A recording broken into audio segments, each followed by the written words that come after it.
Assalamualaikum everyone, welcome to my physics class. So today we are going to discuss about the dropped object and thrown objects problems. यानी कि आपने physics में अक्सर देखा है कि ड्रॉप्ड ऑब्जेक्ट्स और थ्रोन ऑब्जेक्ट्स के रिलेटेड काफ़ी जो है वो न्यूमेरिकल प्रॉब्लम्स भी आते हैं, objective type MCQs type questions भी आते हैं. सो उसके अकॉर्डिंग मैं आपको आज कुछ शॉर्टकट्स बताऊंगी जो कि बहुत जिससे आपके लिए कैलकुलेशंस करना बहुत आसान होता है. स्पेशली जब आप कोई एमसीक्यूज टेस्ट अटैम्प्ट करते हैं तो आप बहुत कम टाइम में जो है वो उन शॉर्टकट से आप इन प्रॉब्लम्स को जो है वो सॉल्व कर सकते हैं. सो फर्स्ट ऑफ ऑल हम बात कर लेते हैं ड्रॉप्ड ऑब्जेक्ट्स की.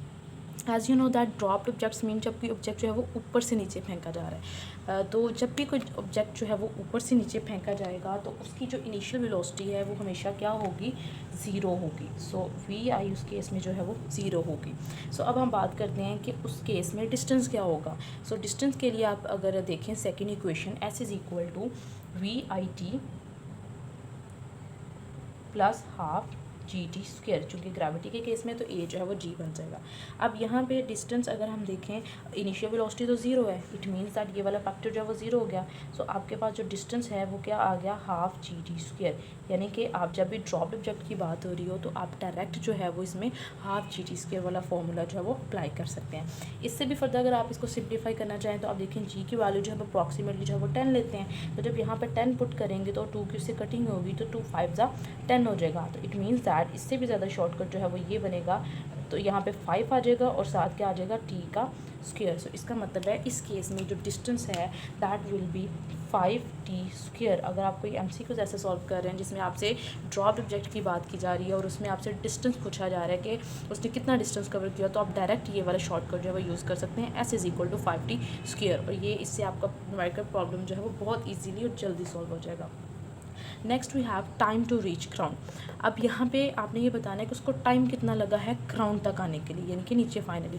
सो उसके लिए जो है हमारे पास शॉर्टकट है, जो फॉर्मूला है वो हमारे पास क्या बन जाएगा, टी इज़ इक्वल टू, मैं यहाँ पर फॉर्मूला आपको लिख देती हूँ, T is equal to square root 2s over G. ठीक है, ये आपके पास जो है वो फॉर्मूला बन जाएगा 2s ओवर जी. यहाँ पे आप अपना जो भी डिस्टेंस गिवन होगा वो पुट करेंगे, उसको 2 से मल्टीप्लाई करेंगे और उसको जी पे जो है वो डिवाइड कर देंगे. तो आपके पास जो है वो सिंपल टाइम आ जाएगा जो भी आप लोगों ने उसको टाइम फाइंड आउट करना होता है, जो कि ग्राउंड पे पहुँचने तक उसको जो है वो टाइम लगता है. और ये आप देखें, ये यहाँ से जो है इसी इक्वेशन से ये भी हम लोगों ने फॉर्मूला जो है वो ड्राइव किया, क्योंकि वी आई ज़ीरो है, ये फैक्टर ज़ीरो है. सो 1/2 जी टी स्क्वेयर है, 2 इधर आके एस के साथ जो है वो मल्टीप्लाई हो जाएगा और जी उसके साथ डिवाइड हो जाएगा. फिर यहाँ पे चूँकि टी का स्क्वेयर है तो हमें उसको ख़त्म करने के लिए स्क्वेयर रूट लेना पड़ेगा. तो हमारे पास टाइम का फॉर्मूला क्या बनेगा, 2s ओवर जी. अब नेक्स्ट अगर हम देखें स्पीड आफ्टर सम टाइम, यानी कि कुछ टाइम गुजरने के बाद ऑब्जेक्ट की स्पीड क्या होगी. ठीक है, तो कुछ टाइम गुजरने के बाद जो ऑब्जेक्ट की स्पीड आपने फाइंड करनी है वो आप फर्स्ट इक्वेशन अगर आप देखें, V F is equal to V I plus G T. अब यहाँ पे चूँकि वी आई ज़ीरो है सो सिंपल आप डायरेक्ट फॉर्मूला अप्लाई करेंगे, V F is equal to G T. यहाँ से आप जो है वो डायरेक्टली फॉर्मूला अप्लाई कर सकते हैं कि जो भी टाइम गिवन होगा आप उसको जी की वैल्यू के साथ जो है वो मल्टीप्लाई करेंगे तो आपके पास जो है वो आंसर आपका इसमें आ जाएगा, फाइनल स्पीड आ जाएगी सम टाइम के बाद. अब लास्ट फैक्टर हम बात करेंगे इसकी स्पीड आफ्टर सम हाइट. अक्सर ये क्वेश्चन आते हैं कि स्पीड फाइंड करें इतनी हाइट के बाद. सो कुछ भी हाइट जो है वो मतलब वैल्यू दे सकते हैं, कितनी हाइट अगर उसकी कवर कर दी तो उसके बाद उसकी स्पीड जो है वो कितनी होगी. लेट्स सपोज 5 मीटर है, ये कुछ भी है. So as we know that कि जो भी ऑब्जेक्ट है उसकी काइनेटिक एनर्जी और पोटेंशियल एनर्जी जो है वो इंटरचेंज होती है. यानी कि जब काइनेटिक एनर्जी मैक्सिमम होती है तो पोटेंशियल ज़ीरो, जब पोटेंशियल मैक्सिमम तो काइनेटिक ज़ीरो. मतलब कि वो दोनों जो है वो एक दूसरे को जो इंटरचेंज करती हैं. सो यहाँ पे हम लिख सकते हैं M G H is equal to half M V square. ठीक है, यानी कि पोटेंशियल एनर्जी काइनेटिक एनर्जी के इक्वल है. अगर यहाँ पे हम थोड़ी सी कैलकुलेशन करें, मैथ्स जो है वो एम से कैंसिल हो जाएगा. तो यहाँ से अगर हम वी निकालें तो हमारे पास ये 2 इधर जाके मल्टीप्लाई हो जाएगा, 2gh. और चूँकि वी का स्क्वायर था तो उसको ख़त्म करने के लिए यहाँ पे क्या आ जाएगा, स्क्वायर रूट आ जाएगा. सो हमारे पास ये फॉर्मूला है जो कि हम यूज़ करेंगे जब भी हम लोगों ने speed after some height find out करनी होगी. ठीक है, ये बहुत इंपॉर्टेंट फार्मूला है, बहुत यूज़फुल फार्मूला है. सो इस फॉर्मूले में जो हाइट है ये एक्चुअली में जो हाइट लॉस हुई है ये वो हाइट है।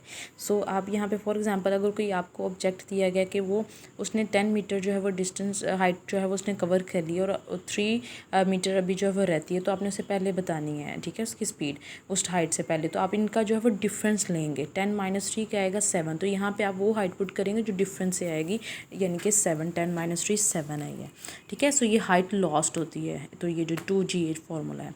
सो नेक्स्ट हमारे पास जो है वो थ्रोन ऑब्जेक्ट्स के लिए है। As you know that thrown object mean जब कोई ऑब्जेक्ट नीचे से ऊपर फेंका जा रहा है, तो जब भी हम जो कोई भी ऑब्जेक्ट जो है वो नीचे से ऊपर फेंकते हैं तो उस केस में हमारा जो एक्सेलरेशन है, एक तो पहली बात फाइनल वेलोसिटी हमारे पास ज़ीरो होगी क्योंकि ऑब्जेक्ट ने वापस जो है वो ग्राउंड पे आना है।